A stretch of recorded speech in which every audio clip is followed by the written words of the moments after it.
있고요. 현대인식론은요. 여러 가지 입장이 있습니다. 과학에도 논리적으로 설득하는 방법도 따라서 바뀌어오는 거죠.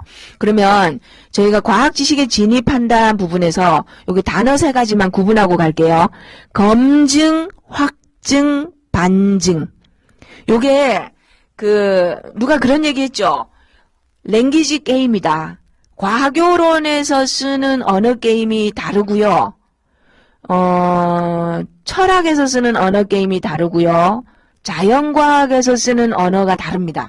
무슨 말씀이냐면 똑같은 단어인데 어떤 공동체냐에 따라서 그 용어의 의미가 조금씩 달라집니다.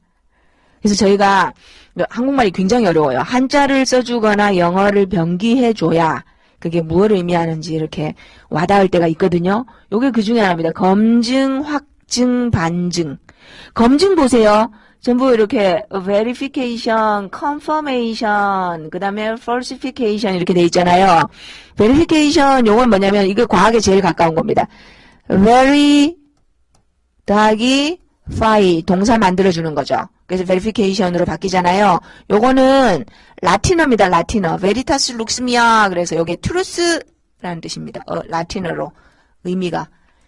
그래서 뭘까요? verification은 참임을 보여준다. 이렇게 되는 거죠. 그게 참이다 라고 true라고 보여주는 거고요. 그 다음에 여기 먼저 할게요. 참임을 보여주는 거 반대말이 뭘까요? false. 그거 틀렸어. 이렇게 하는 거. 그래서 요게 falsification입니다. falsify에서 반증입니다. 반증. 아니야 라고 틀렸다라고 보여주는 거. 칼 포퍼 과학 철학자죠. 우리는 죽었다 깨어나도 검증은 못한다. 왜요? 까마귀는 까맣다. 몇 마리면 되는데요? 다 잡을 수도 없고 그죠? 그래서 포퍼 선생님이 뭐라 그랬냐면 검증은 불가능하다. So far so good. 지금까진 감했어. 그러나 몰라. 그러나 뭐는 가능하다고요? 반증은 가능하다. 그게 falsification입니다. 포퍼 선생님이 말한. 그래서 반증주의라고도 하죠. 철학에서. 검증에서 반증으로 이렇게 실증주의에서 후기실증으로 넘어오면서 그 다음에 그 사이에 단어가 하나 더 있습니다. confirmation 그래서 논리경험주의에서 사용했던 용어입니다. 요거는 확률적으로 옳다입니다. 확률적으로 여기 있죠. probably 이렇게 얘기할 때 probability 확률이잖아요.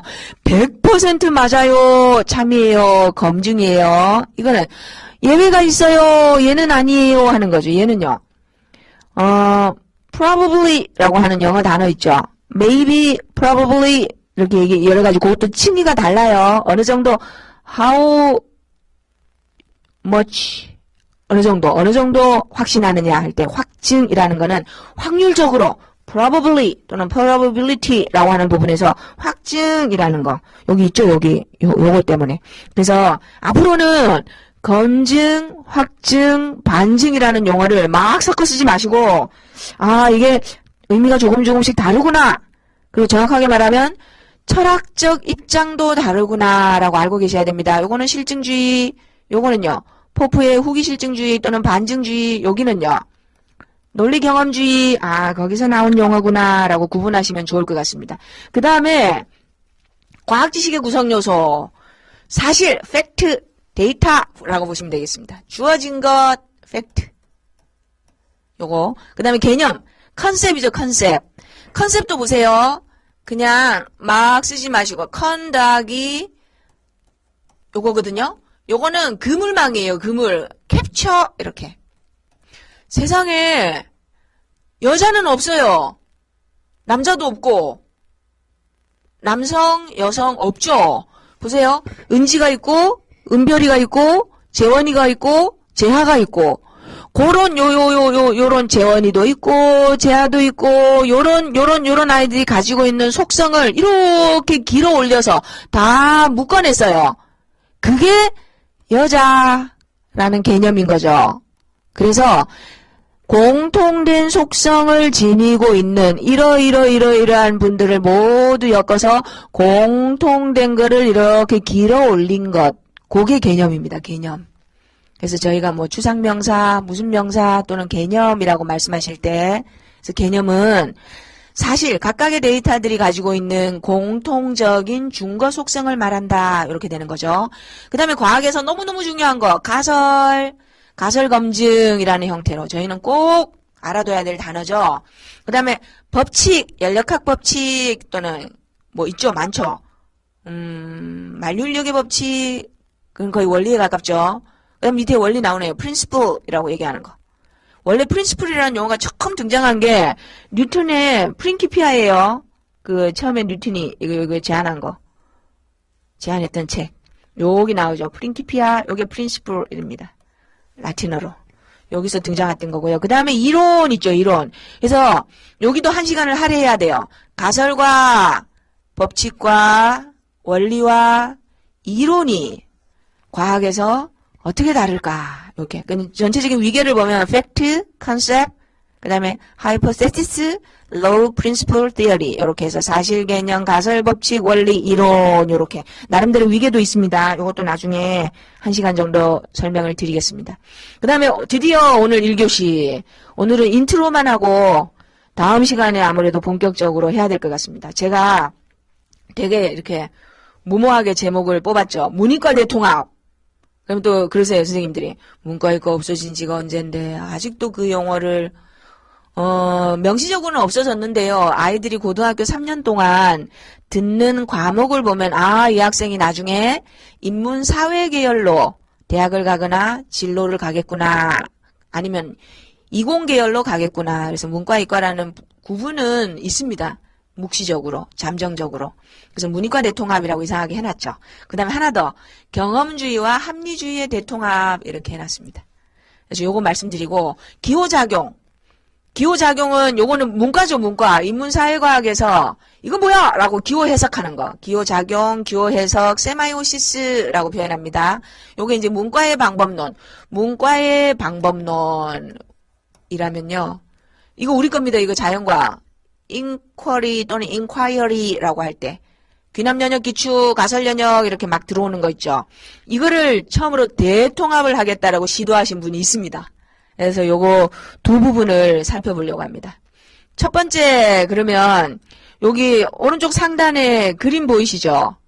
보시기에 혹시 이 그림 안 보신 분들을 위해서 동영상 보시면서 이렇게 구글 가셔가지고요. 베이컨 한번 찾아보세요. 베이컨 찾아보시면 먹는 베이컨만 막 나오거든요. 근데 그렇게 찾지 마시고 베이컨 더하기 화가 이렇게 찾아보세요. 그분이 그린 그림입니다. 여기 보시면 제가 한번 찾아볼게요. 베이컨 그림 찾아보면 이거 식사하시기 전에 찾아보시면 조금 불쾌하실 수도 있습니다. 여기를 베이컨 더하기 화가 이렇게 찾아보시면 그림 뜨죠? 그림이 뜨거든. 이렇게 여기 이미지로 들어가세요. 이미지. 짜잔! 보시면 어떠세요? 우와, 이거 별로 그로테스크하고 안 사고 싶다. 그러시죠? 이게 베이컨 진짜 화가입니다. 이 그림 그리신 분. 요분.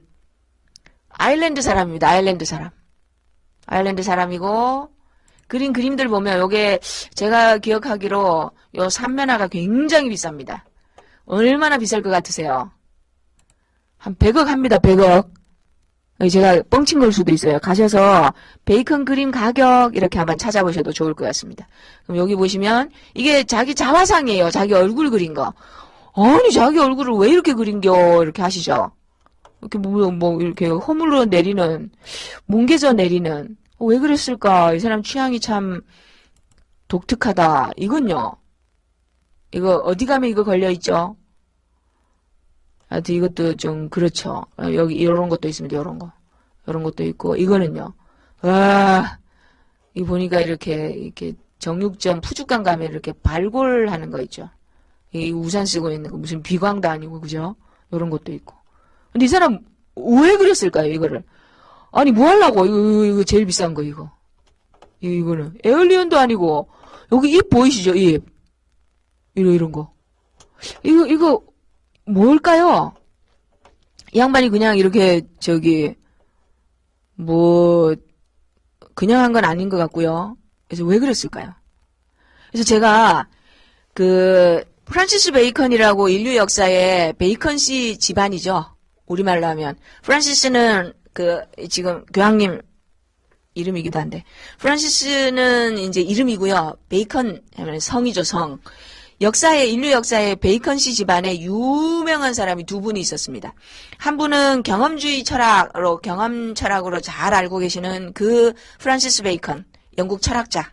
그리고 이분이 지금 화가 베이컨입니다. 이름 똑같습니다. 프란시스 베이컨. 한 300년인가 한 400년 뒤에 후손이에요. 베이컨 씨 집안에. 근데 두 사람이 둘 다 똑같은 걸 얘기했대요. 한 명은 철학으로, 한 명은 그림으로 경험주의를 얘기했다 그럽니다. 경험주의. 그래서 이 부분은 한번 생각해 보세요. 왼쪽에 제가 이렇게 매터라고 해놨죠. 그리고 오른쪽에는 form 이렇게 돼 있고, 이게 매터를 중시하는 게 경험주의입니다. 경험주의. 재료가 중요하지 진료, 그러니까 어려우시죠? 재료 이렇게 생각하시면 됩니다. 재료. 요거는요, 형식 또는 형상 또는 뭐라고 얘기할까요? 공식? 요게 폼입니다. 폼. 요거는 합리주의라고 할 때 요 리가 들어가 있죠. 요 리자입니다. 요거 짜잔, 길이라고 돼 있죠. 그러면 조금 이렇게 이상한 비유 들어드릴게요. 만약에 기독교 교회 다니시는 분들, 하나님이 저를 이렇게 쭈물딱 이렇게 저라는 재료를 갖고 와가지고 진흙을 이렇게 빚은 다음에 거기다가 훅 하고 인간의 형상을 불어넣으면 사람이 되고요. 그게 아니고요. 멍멍이 형상 불어넣으면 어떻게 될까요? 멍멍이가 되는 거예요. 아니면 비유 지금 마음에 안 드시면 이렇게 생각해 보세요. 요거는 요리 재료. 수민의 반찬에서 김수민 씨가 사용하는 재료, 유기농 재료. 그다음에 여기는 뭐냐면요. 형상은 레시피입니다. 레시피. 그 재료로 무엇을 할 거냐. 스펠링 맞나 모르겠습니다. 무슨 길을 낼 거냐라고 얘기할 때. 그러면 요리할 때 재료가 중요해요? 레시피가 중요해요? 같은 재료로 했는데 김수민 선생님이 한 거랑 거기 셰프들이 등장해서 하는데 맛 다 다르다 그러죠. 저희는 뭐 맛을 안 봤으니 알 수가 없는데. 그래서 요거를 두 개 뭐가 중요할까? 이게 싸움이 벌어졌습니다. 이게 두 개. 맨날 경험주의하고 합리주의하고. 요거를 처음으로 대통합을 시도한 양반이 있습니다. 칸트 선생님입니다. 임마누엘 칸트 돌아가시면서 좋다라고 하고 가셨대요. 우리는 죽으면서 그렇게 못할 것 같은데, 그죠?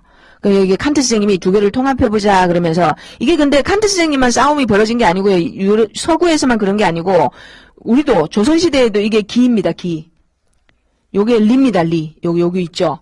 이기 일원론, 이기 이원론 아시죠? 기가 중요할까요? 리가 중요할까요? 그래서 이황 선생님하고 율곡 선생님하고 기억나시죠? 어느 분이 리가 중요하다고, 어느 분이 기가 중요하다고. 이율곡이라고 알고 계시는. 이렇게 두 개죠. 그러면 이기 일원론, 이기 이원론, 또 기승이발론 이렇게 기억도 안 나는데 그런 게 있었잖아요. 어느 게 중요할까요? 그리고 여기 보시면 요게 지구가 가시는 분들은 요게 카오스입니다. 카오스. 혼돈, 카오스. 여기는요. 코스모스 질서 잡혔어요. 그래서 이렇게 생각하시면 됩니다. 빅뱅 이전에 이겁니다. 빅뱅 이전에. 재료만, 에너지만 꽉 차 있는 상태. 고 하고 꽉 차 있는 상태. 근데 어떻게 돼요? 빵 터지면서 최초의 3분간 에너지가 물질로 전환되죠. 여기 있잖아요. 여기. 맥터. 이게 과학에서 매스로 바뀝니다. 매스. 질량 보존의 법칙. 빵 터져도 어디 가는 거 아니에요. 물질이 에너지로, 에너지가 물질로, 이는 mc제곱 이렇게 가는 거. 여기 카오스예요. 그리고 나서 빵 터지고 난 다음에 무거운 것들은 가운데로 아니면 날아가든가 우주공간으로. 그래서 태양계도 만들어지고 안드로메다도 만들어지고 빙빙빙 돌면서 그렇게 됐다 그러잖아요. 질서 잡힌 것. 이 재료로 무엇을 만들 거냐라는 게 카오스, 코스모스입니다.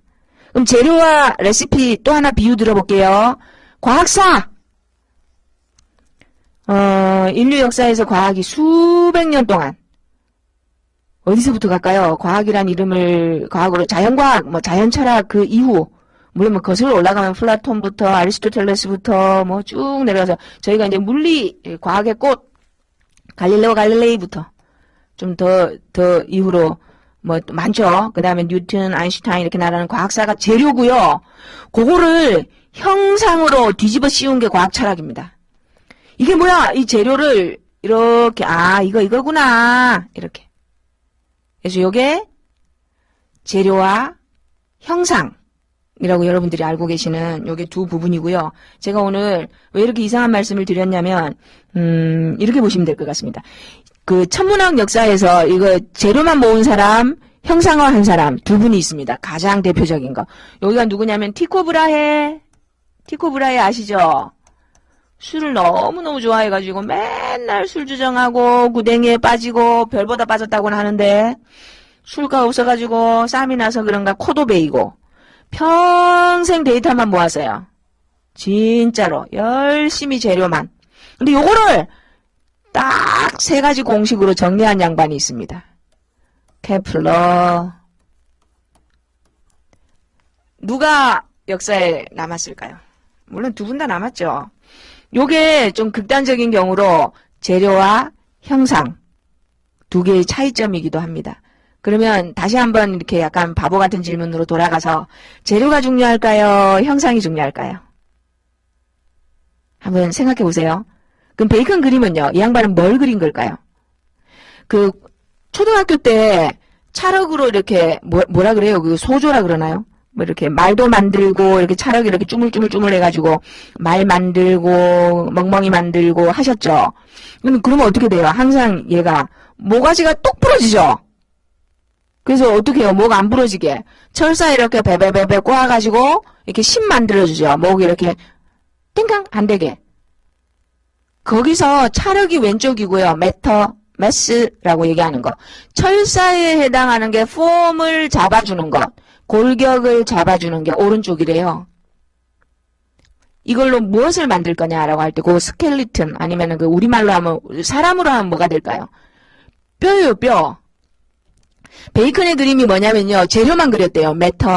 왜냐면 얼굴도 그렇고 아까 그 푸주간의 고기 기억나시죠? 사람 몸에서 뼈라는 뼈는 다 걷어내면 후루룩 털어서 확 빼버리면 어떻게 될까요? 아니면 여기 지금 이 얼굴 보세요. 얼굴 무너져 내리고 있죠. 사람 얼굴을 제 얼굴도 이렇게 막 갖춰주는 게 뭐가 있어요? 일단 두개골 있을 것이고 여기 광대뼈, 물렁뼈, 코 이게 다 이렇게 허물허물 무너져 내리고 재료만 남은 상태. 그걸 그렸대요. 물어봤냐고 그럼 베이컨 씨가 직접 그렇게 말씀하셨다는데요. 그래서 요거는 이제 그 그림 뭐예요? 이렇게 하는 거. 요거 두 개 가서 나중에 좀 더 공부하시고 싶은 분들은 한번 가서 찾아보세요. 그래서 폼 더하기 매터 모든 자연 사물은 맨 위에 제목 보이시죠? 형상 더하기 재료 이렇게 보시면 될 것 같습니다. 그럼 두 번째 진료와 형상 그래서 다시 한번 자 보세요. 그래서 칸트 선생님이 유명한 말씀을 남겼습니다. 재료만 있고 형상이 없으면 어떻게 될까요? 티코 브라헤처럼 막 재료만 모아요. 근데 그게 이거 뭐지? 라고 요거를 공식을 만들어서 모아요. 폼을 만들어서. 공부할 때도 똑같아요. 선생님들 임용고시 공부하느라고 온갖 노트 수백 장이야. 근데 이거 오거나이즈 하셔야 돼요. 그 교육심리 용어로 하면 스키마예요. 스키마. 쉐마라고 얘기하는 거. 구조화하자. 재료만 막 모으지 말고. 그래서 요게 뭐냐면요. 칸트 선생님이 재료만 있고 형상이 없으면 어떻게 될까요? 맹목적이다. 이 한국말로 했는데 잘 안 하다 하시죠? 블라인드. 어디 가는지 모른다고요. 거꾸로 하면 어떻게 될까요? 거꾸로. 티코 브라헤처럼. 형상 없이 재료만 막 모으면은 맹목적이고 거꾸로가 되면요. 형상만 있고 재료가 없으면 어떻게 될까요? 여기 있죠? 공허하다. empty. 빈 깡통이 됩니다. 빈 깡통. 안에 든 게 없다니까요. 그걸로 그 원대한 원리와 이론이 있어요. 선생님들도 보세요. 내가 하고 싶은 건 정말 많어. 생각은 정말 많어. 안 돼요. 이게 뭐 아무것도 없어요. 그러면 안 돼요. 그래서 왼쪽과 오른쪽 같이 가야 된대요. 같이. 그래서 칸트 선생님이 두 개를 병행해야 된다. 어느 한쪽에 치우쳐서는 안 되고. 그래서 조금 인류 역사에서 이거는 재료가 중요해요. 라고 경험. 여기는요. 아니야. 여기는 이렇게 형상이 중요해. 이렇게 둘이 싸우고 있는데 칸트 선생님이 같이 가자. 요렇게 말씀하셨대요. 요게 다시 한번 변주가 됩니다. 라카투스가, 포퍼가 뭐라 그랬어요? 칼 포퍼가. 반증되면 그 이론은 버리거든? 이렇게 하니까. 라카투스가. 과학 철학한다 그러면서 과학사도 안 본 모양이네. 그리고 뭐라 그랬어요? 반증된다고 누가 버려. 좀 더 기다려 주거든. 이렇게. 그러면서 라카투스가 임레 라카투스입니다. 이 양반이 유명한 말을 남겼습니다. 과학 철학 없는 과학사는 맹목적이고 재료만 있으면 과학사에 수천만의 과학자들이 수백 년 동안 해온 일을 이거 뭐지? 드디어 고전역학에서 현대역학으로 바뀌는구나. 또는요. 판구조론에서 풀릉구조론으로 바뀌는구나. 이런 식으로. 관점의 변화, 천동설에서 지동설로 바뀌는구나. 아니면 왜 바뀌었구나. 이렇게 하는 게 철학이잖아요. 같이 해야 된다고요. 이 재료 안 보고 이렇게 막 길어 올리면요. 텅 비어있고. 그래서 이게 포포 비꼰 거죠. 너는 어떻게 과학 철학을 한다는 양반이, 너는 아니죠. 선생님이셨으니까. 선생님 어떻게 과학 철학 하시면서 과학사도 안 봤대요. 이렇게. 반증된다고 버린 적 있던가요? 이렇게 묻는 거죠. 그 다음에 요게 또 한 번 변용이 됩니다. 2015 개성교육과정에서 핵심 역량하고 교과 내용, 그 사이에서. 그래서 일단 한번 끊어갈게요. 조금만 더 할까요? 역량 2015 개성교육과정. 교육과정이 저희가 과학과 교육과정이 이렇게 1차, 2차 이렇게 바뀌었죠. 여기는 선생님들 너무너무 잘 알고 계시는 스푸트닉 쇼크입니다. 1957년에 구소련이 스푸트닉이라는 위성을 미국보다 먼저 쏘아 올렸죠. 그때는 과학할 때 좋았습니다. 과학 선생님은 국위를 선양하는 분이었습니다. 부국 강병에 제일 중요한 게 과학이었습니다. 과학하려면 수학 알아야 되죠. 그래서 여기 있잖아요. 국가안보, 애국주의 이런 걸로. 그리고 선생님들 그때 알고 계시는 용어가 지식의 구조, 엑기스만 가르쳐. 그러면 애들이 다 아는 거야. 이렇게 했던 거. 블루멘 텍소노미, 지식이해 적용무성 조감평가 아직도 쓰죠. 1956년에 나온 건데. 그 다음에 그러다가 여기는 1차 과학교육과정에서 여기는 꼬마 과학자 길러서 나라를 세우자였습니다. 왜냐면 천재 한 명 2만 명 먹여 살린다. 그런 구호도 있었어요. 진짜로. 근데 2차 과학교육개혁 80년대 이후 뭐 기억나세요? 구성주의 등장했습니다. 구성주의 여기 있죠. 그리고 여기는 아까 제가 뭐라 그랬어요? 천재 과학자 기르기. 과학 할 애들만 하면 됩니다. 근데 여기는 구호가 바뀌었어요. Science for all. 난 놓고 기억자도 모른다가 아니고요. 신문 기사에 과학과 관련된 기사가 났는데 애들이 못 알아듣는데요. 이건 아니다. 그래서 과학 소양교육이라는 용어가 등장했습니다. 요 단어 보이시죠? 그래서 과학 소양은 영어로도 아셔야 돼요. scientific literacy. literacy가 뭐냐면요. 그대로 번역하면 문해력입니다. 글을 읽고 뜻을 알아보는, 난 놓고 기억자를 안다. 그런 거거든요. 근데 과학 앞에 왜 붙였을까요? 과학과 관련된 내용을 접하고 그 뜻을 안다. 이렇게 되겠습니다. 그래서 구성주의가 되면서 모든 아이들이 과학과 관련된 내용을 이해할 수 있도록 가르쳐라 라고 과학교육에 조금 심하게 말씀드리면 패러다임이 바뀌었습니다. 근데 이것이 짜잔! 요건 지금 1차, 2차 모두 컨텐트 베이스드예요. 내용 기반 교육과정. 그럼 과학은 초3부터 시작되잖아요. 1, 2학년은 실생이죠. 실생, 통합교과. 그럼 고3까지. 이만큼. 여기를 커리큘럼이란 이름으로 스코프 앤 시퀀스. 자, 중학교 3학년 과학은 이렇게 여기까지 요만큼 가르치세요. 이게 스코프 앤 시퀀스입니다. 왜냐면 여기 시퀀스는 이거예요. 세로축, 스코프는요. 가로축. 요게 교육과정이죠. 커리큘럼이라고 알고 계시는. 이렇게 해놓으면 선생님들은 가르치시면 돼요. 그리고 여기 있죠. 우리 애들이 잘 배웠나? 우리 학교가 몇 등인가? 세종시는 몇 등이지? 충북은 몇 등이고? 이렇게 나오는 거죠. 그래서 교육 결과에 기초해서 학업 성취도 평가, 그 다음에 성취도, 이게 중요하잖아요. 이게 바뀌었어요. 2015에. 이게 저희가 교육과정이 해방 이후부터 하면은 기억나시죠? 7차 교육과정, 그 다음부터는요. 대한민국 교육과정은 수시 부분 개정을 하는 거예요. 그래서 2007 개정, 09 개정, 이렇게 나왔잖아요. 처음 엄청 바꾼 그 연도만 적시를 하고요. 수시로 짬짬이 바꾸거든요. 근데 2015 되면서, 짜잔! 이렇게 바뀌었습니다. 2015 개정은 Competency Based Curriculum입니다. 역량 기반 교육과정. 교육부에서는 역량 기반이라는 용어는 별로 안 좋아하고요. 핵심 역량을 반영한 교육과정이다. 이렇게 부르는데요. 이게 뭐냐면 이렇게 보시면 되겠습니다. 왜 교육 내용은 전부 사과일까요? 사과가 뽕뽕하게 전부 이렇게 과학 내용으로 사이언스 컨텐트로 채워져 있었잖아요. 이거를 역량이 이만큼 배워먹은 겁니다. 그래서 2015 들어오면서 막 그랬어요. 내용을 줄이시고, 왜냐면 인터넷 가면 다 있으니까. EBS 동영상도 있고, 뭐 유튜브도 있고, 뭐 우리보다 설명 잘하는 선생님들도 많고. 그래서 내용을 좀 덜어내시고, 아이들이 스스로 생각하고, 소통하고, 문제 해결하고, 자기주도적으로 공부하고, 그런 역량을 길러주세요라는 걸로 바뀌었습니다. 그래서 만약에 이번 2015 교육과정이 성공하면 다음번 교육과정은 이렇게 되겠죠. 사과가 이렇게 꽁대기만 남고 과학 내용을 더 덜어내세요. 이렇게 되는 거죠. 그래서 앞으로는 저희는 과학교사인데요. 과학 지식을 내가 애들보다 학생들보다 많이 안다. 미리 많이 안다. 그걸로 교사하기 어렵습니다.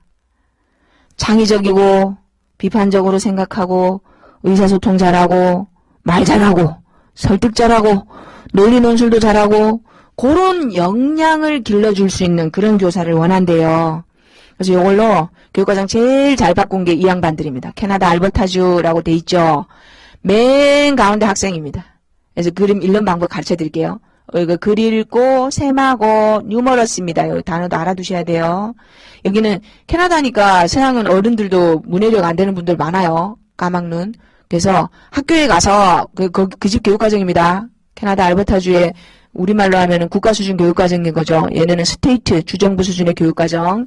학생이라면 글을 읽고 셈을 하고 그 다음에 여기 한시 방향부터 있죠. 비판적 사고, 문제 해결, 의사결정, 창의혁신, 사회, 문화, 지구, 환경적 책임감. 지구는 뭐라고요? 미래 세대로부터 빌려온 거니까 깨끗하게 써서 잘 물려주자 이러는 겁니다. 여기 환경적 책무성, 책임감, 의사소통, 말도 되고 글도 되고 저희 지금 과학논술 글로 하는 소통이에요. 그 다음에 디지털 리터러시, 요거는 ICT입니다. ICT. 그 다음에 평생학습, 자기관리, 웰빙, 복지입니다. 복지. 그 다음에 협력과 리더십 이렇게 나오죠. 요게 지금 요 동글뱅이가 하나, 둘, 세 겹, 네 겹, 다섯 겹이에요. 요 중에 한시 방향부터 요게 캐나다 알버타 주정부 수준의 초중등 교육을 통해서 길러줘야 될 역량입니다. 드디어 교과목이죠. 교과목, 학문 영역, 국도사수가 은미체 실력, 우리말로 하면. 그래서 이렇게 하셔야 되는데요. 의사소통을 국어를 통해서, 과학을 통해서, 수학을 통해서, 교과를 통해서 길러줘라. 교과는 뭐가 돼요? 그러면 역량을 기르기 위한 수단이 됩니다. 채널, 도구, 수단이 되는 거죠. 수단. 애들이 과학을 배우면요. 마찰력 이런 말도 쓰고요. 그리고 증거 기반으로 말하세요. 이렇게. 추론 능력도 좋아지고 그런 역량을 길러주는 걸로 교육과정이 바뀌었대요. 그래서 요거를 그리고 하나만 더. 동글뱅이 하나 더 있죠. 참여하고 생각하는 사람 맨 마지막에. 짜잔. 여기는요. 윤리적인 시민. 여기는요. 기업가 정신을 가진 사람. 요렇게. entrepreneurial spirit. 그래서 enterprise, entrepreneurial 이렇게. 기업가 정신을 가진 사람. 요거는 뭐냐면요. 알버타주에서 이러한 교육을 통해서 기르고 싶은 인간상. 우리는 이런 사람을 원합니다. 라고 하는 인간상입니다. 요거를 벤치마킹 배워서 닮아서 쫓아서 우리도 만들었어요. 2015 청론의 대한민국 교육과정. 짠! 요렇게. 여기 아까 학생 자리죠. 학생 자리. 바른 인성을 갖춘, 요즘 애기들 안 착하대요. 그래서 인성. 그 다음에 융합형 인재 스팀이라고 요즘 난리 났잖아요, 저희. 스팀. 그리고 여기 의사소통부도 6가지. 이게 뭐예요? 총론의 핵심 역량. 그리고 드디어 우리도 50여 년이 지나서 홍익인간을 4개로 한번 구체화해봤습니다. 더불어 살고, 교양 있고, 자주적이고, 창의적이고, 요렇게. 그래서 요게 2015 역량 기반 교육과정이 되겠습니다. 제가 이렇게 멀리 돌아온 이유가요. 요렇게 보시면 될 것 같습니다. 칸트 선생님이 경험만 있어도 곤란하고, 공허하게 이론만 있어도 곤란하다. 재료만 있어도 안 되고, 레시피만 있어도 안 되고, 카오스 상태여도 안 되고, 코스모스, 이걸 그렇게 비유하기 좀 어렵다, 그죠? 그 다음에 또 하나는, 과학사만 있어도 곤란하고, 과학 철학은 과학사 없이 해서도 곤란하고, 요렇게. 그래서 2개 같이 가자라고 하면서 요게 3가지로, 제가 알고 있는 구체적인 사례는 3가지예요. 칸트 선생님이 제일 처음 하신 말씀은, 개념 없는 직관은 블라인드, 맹목적이고, 직관 없는 개념은 텅 비어 있다. 라카투스가 한 번 더 바꿨죠. 철학 없는 사는, 과학사는 맹목적이고, 과학사 없는 과학 철학은 공허하다. 이걸 또 한 번 바꿉니다. 2015 개정교육과정에서. 역량 없는 교과 내용은 맹목적이고, 내용 없는 역량은 공허하다. 이거를 조금 더 변형해 볼게요. 과학 지식만 열심히 가르치면요, 블라인드. 그걸 왜 해? 이렇게 되는 거죠. 그리고 그 아이들이 한 10년 지나 20년 지나 어른이 되었을 때 저희도 그랬잖아요. 플룸 텍토닉스가 그때는 없었거든요. 판구조론이었는데 조금 수정됐죠. 그리고 저희 클 때는 용불용설이었어요. 진짜로. 기린이 이렇게 머니 목을 쓰니까 목이 길어졌다 그랬는데 요즘 아니라는데요. 그래서 그렇게 하지 말고 교과 내용만 막 가르치려고 하지 마시래요. 역량 가르쳐주래요. 역량이 뭐라고요? 비판적으로 생각하고 탐구할 줄 알고 의사소통할 줄 알고 문제 해결할 줄 알고 더불어 살 줄 알고 그런 거래요. 그래서 과학을 왜 배우지? 라고 얘기할 때 과학을 배우면 뭐가 달라져요? 수학과 다른 과학, 물리와 다른 지구과학, 또 뭐 있을까요? 지리와 다른 지구과학. 왜 지구과학이라 해야 돼요? 왜 물리라 해야 돼요? 아니면 요즘 애들 막 이공계는 가고 싶은데 물리2는 하기 싫고 그렇다면서요. 그러면 한번 생각해 보세요. 스스로 예비교사시니까. 내가 만나게 될, 내년에 후내년에 만나게 될 중고등학교 아이들에게 나는 왜 그 아이들의 지구과학 교사인가? 내가 지구과학을 아이들에게 가르쳐서 무엇을 길러주려고 하는가? 지식 전달 이제 그만하시래요. 왼쪽. 교과 내용만 너무 열심히 이것도 안다, 나 이것도 안다, 이것도 안다 그렇게 하지 마시고 내가 지구과학을 아이들에게 가르쳐서 그 아이들의 어떤 역량을 길러주려고 하는가 스스로 생각하고 그리고 누군가가 무슨 정보를 제공했을 때 아닌 것 같은데요 라고 자기 생각을 말할 수 있는 아이 또요.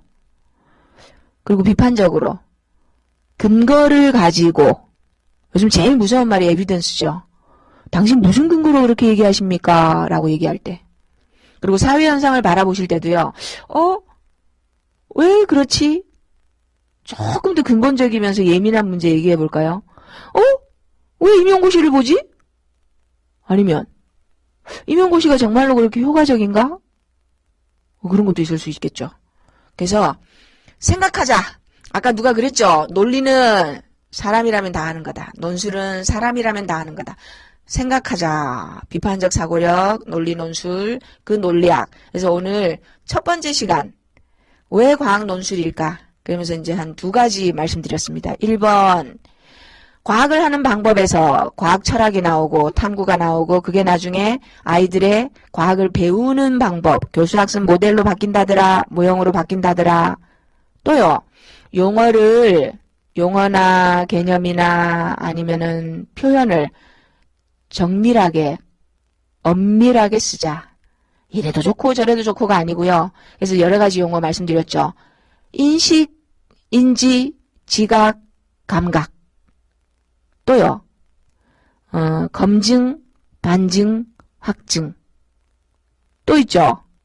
여러 가지 말씀드렸고요. 타당화 할 때도 여러 세 가지 종류가 있다라고 말씀드렸고, 그 다음에 그 끝으로 경험이냐, 이성이냐, 아니면은 경험이냐, 사고냐, 논리냐. 그래서 경험주의와 합리주의의 대통합을 임마누엘 칸트 선생님께서 시도하셨대요. 그러면서 남기신 유명한 말. 재료만 막 있으면 어떻게 된다고요? 정신없다. 맹목적이다. 왼쪽만 있으면. 오른쪽은요. 카오스 상태 생각해 보시면 될 것 같아요. 내가 도대체 이걸로 뭐 하려는 거야? 이렇게 하는 것처럼. 그 다음에 오른쪽은요. 이게 뭐지? 라고 폼, 형상, 이론입니다. 이론. 스승님들이 현장에 이제 그 현장 교사로 발령받게 되시면 왼쪽을 뭐라 부르냐면요. 실천이라고 부릅니다. 실천.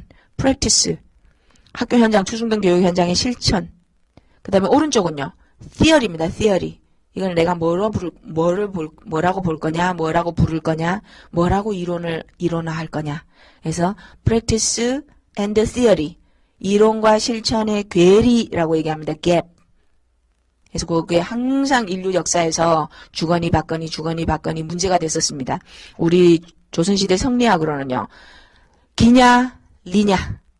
이기 이론론, 이기 이원론 하면서 이렇게 나왔던 그 디베이팅 논쟁 있죠.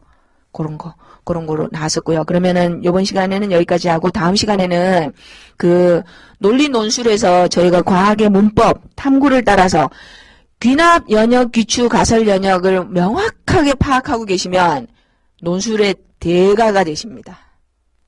귀납적 추론으로, 연역적 추론으로 또는 귀추적 추론으로 생각하는 방법, 말하는 방법에 대해서 다음 시간에 다시 한번 살펴보겠습니다. 고맙습니다.